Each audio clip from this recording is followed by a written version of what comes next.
All right, the day is finally here. The X100VI is out, so let's talk about it.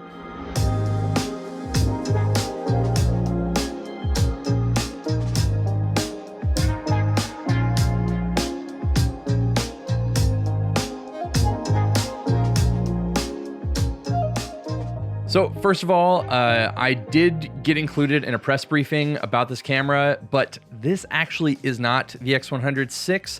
And we'll talk about what that means in practice, at least theoretically. But all that to say, I definitely have known about the camera for a little bit and have really tried to get my hands on one, but that wasn't available to me. And as you know, the X100V right here was impossible to get a hold of. So one of the biggest questions that was even asked by others in that press briefing was like, is there going to be any production delays, anything like that? And frankly, the fact that they didn't have enough copies early for reviewers like myself to get their hands on one, I don't know. Maybe I'm just low enough on the list, and maybe there are going to be a ton of other videos out about this. But just the fact that I was in a press briefing for a product I wasn't able to get my hands on, at least to me, means that they wish they would have had more to go around. And I'm obviously on a list to get one at some point, but I would say that that's one of the first things that kind of concerns me about the X100VI is that who knows how many people will be able to get one and how much availability there will be for such a camera.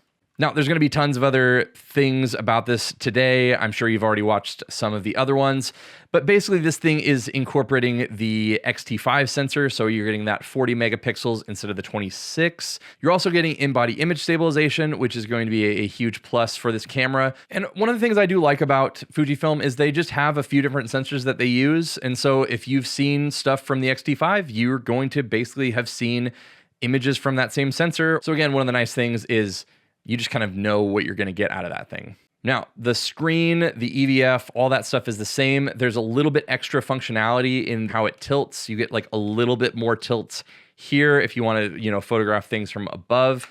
You're not getting any of the extra articulation, anything like that. The lens is identical to the other lens, the previous lens from the X100V. And aesthetically, other than the fact that it says X100VI instead of X100V, this tiny, tiny little lever here on the front no longer will be red. So if you're out in the wild and want to know if someone has an X100VI versus an X100V, that's it. Unless you're seeing the top plate, that's the only other way aesthetically that you're going to know the difference. Everything else is pretty much identical. So yes, there's going to be improvements in autofocus. Yes, you're going to get the Reala Ace film simulation. You're not getting a new battery. The battery is remaining the same. The lens, again, is remaining the same. The viewfinder remaining the same.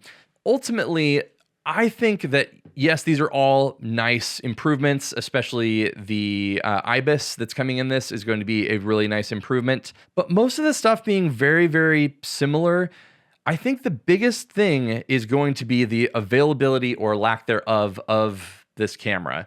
So if Fujifilm obviously they know that there were issues with the X100V in availability. If they can make enough of these cameras to keep up with the demand, I feel like it's just going to be a good thing for them. It's going to continue to just slightly upgrade the camera that they already have.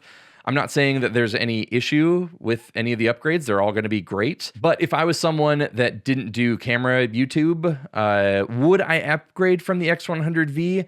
At this point, I would probably be hard-pressed to jump on a pre-order if I already had this camera.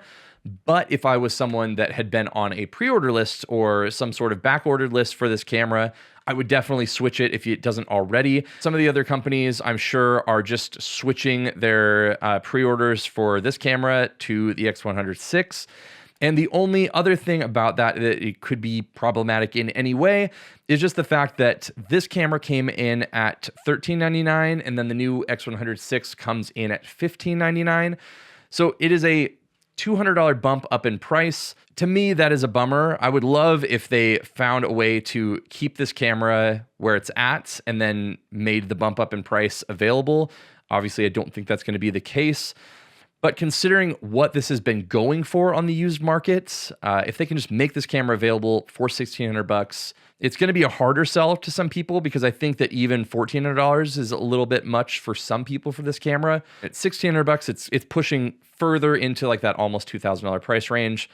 But for what it is, it's just a really great camera. Either way, I think if you can get an X100V, or if you just want to jump on and get a brand new X100VI, I will do a much more in-depth video, obviously, once I get that camera in my hands. But it is an exciting time if you are in the Fujifilm ecosystem at all, because having a new camera is at least going to mean more availability of this camera, as well as hopefully the new one.